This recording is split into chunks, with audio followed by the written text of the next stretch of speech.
फागुन कृष्ण विजया एकादशी व्रत कथा अब हम सुनाने जा रहे हैं। धर्मराज युधिष्ठिर बोले, हे जनार्दन, फागुन मास के कृष्ण पक्ष की एकादशी का नाम क्या है और उसकी विधि क्या है? कृपया करके आप मुझे बताइए। श्री भगवान बोले, हे राजन, फागुन मास के कृष्ण पक्ष की एकादशी का नाम विजया एकादशी है। इसके व्रत के प्रभाव से मनुष्य को विजय प्राप्त होती है। यह सब व्रतों से उत्तम व्रत है। इस विजया एकादशी के महात्म्य के श्रवण व पठन से समस्त पाप नाश हो प्राप्त होते हैं।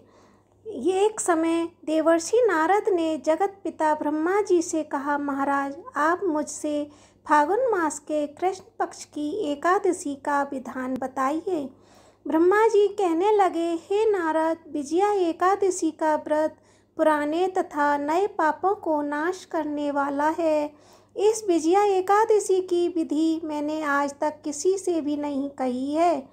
यह समस्त मनुष्यों को विजय प्रदान करती है। त्रेता युग में मर्यादा पुरुषोत्तम श्री रामचंद्र जी को जब 14 वर्ष का वनवास हो गया, तब वे श्री लक्ष्मण तथा सीता जी सहित पंचवटी में निवास करने लगे। वहाँ पर दुष्ट रावण ने जब सीता जी का हरण किया, तब इस समाचार से श्री रामचंद्र जी तथा लक्ष्मण अत्यंत व्याकुल हुए और सीता जी की खोज में चल दिए। घूमते घूमते जब वे मरणासन जटायु के पास पहुँचे, तो जटायु उन्हें सीता जी का वृतांत सुनाकर स्वर्गलोक चला गया। कुछ आगे जाकर उनकी सुग्रीव से मित्रता हुई और बाली का वध किया। हनुमान जी लंका में जाकर सीता जी का पता लगाया। उनसे श्री रामचंद्र जी और सुग्रीव की मित्रता का वर्णन किया। वहाँ से लौटकर हनुमान जी ने भगवान राम के पास आकर सब समाचार कहा।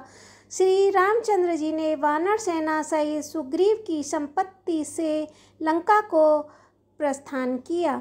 जब श्री रामचंद्र जी समुद्र से किनारे पहुँचे, तब उन्होंने मगरमच्छ आदि से युक्त उस अगाध समुद्र को देखकर लक्ष्मण जी से कहा कि इस समुद्र को हम किस प्रकार से पार करेंगे? श्री लक्ष्मण ने कहा, हे पुराण पुरुषोत्तम, आप आदि पुरुष हैं, सब कुछ जानते हैं। यहाँ से आधा योजन दूर पर कुमारी द्वीप में बकदालभ्य नाम के मुनि रहते हैं। उन्होंने अनेक ब्रह्मा देखे हैं। आप उनके पास जाकर इसका उपाय पूछिए। लक्ष्मण जी के इस प्रकार के वचन सुनकर श्री रामचंद्र जी बकदालभ्य ऋषि के पास गए और उनको प्रणाम करके बैठ गए। मुनि ने भी उनको मनुष्य रूप धारण किए हुए पुराण पुरुषोत्तम समझकर उनसे पूछा कि हे राम, आपका आना कैसे हुआ? रामचंद्र जी कहने लगे कि हे ऋषि, मैं अपनी सेना सहित यहाँ आया हूँ और राक्षसों को जीतने के लिए लंका जा रहा हूँ। आप कृपा करके समुद्र पार करने का कोई उपाय बतलाइए। मैं इसी कारण आपके पास आया हूँ।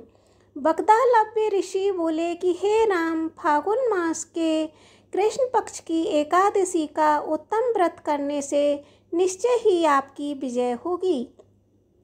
साथ ही आप समुद्र भी अवश्य पार कर लेंगे। इस व्रत की विधि यह है कि दशमी के दिन स्वर्ण, चांदी, तांबा या मिट्टी का एक घड़ा बनाएं। उस घड़े को जल से भरकर तथा 5 पल्लव रख वेदिका पर स्थापित करें। उस घड़े के नीचे सतंजा और ऊपर जौ रखें। सतंजा मतलब 7 तरह के अनाज या फिर जौ रखें। उस पर श्री नारायण भगवान की स्वर्ण की मूर्ति स्थापित करें। एकादशी के दिन स्नान आदि से निवृत्त होकर धूप दीप नैवेद्य नारियल आदि से भगवान की पूजा करें।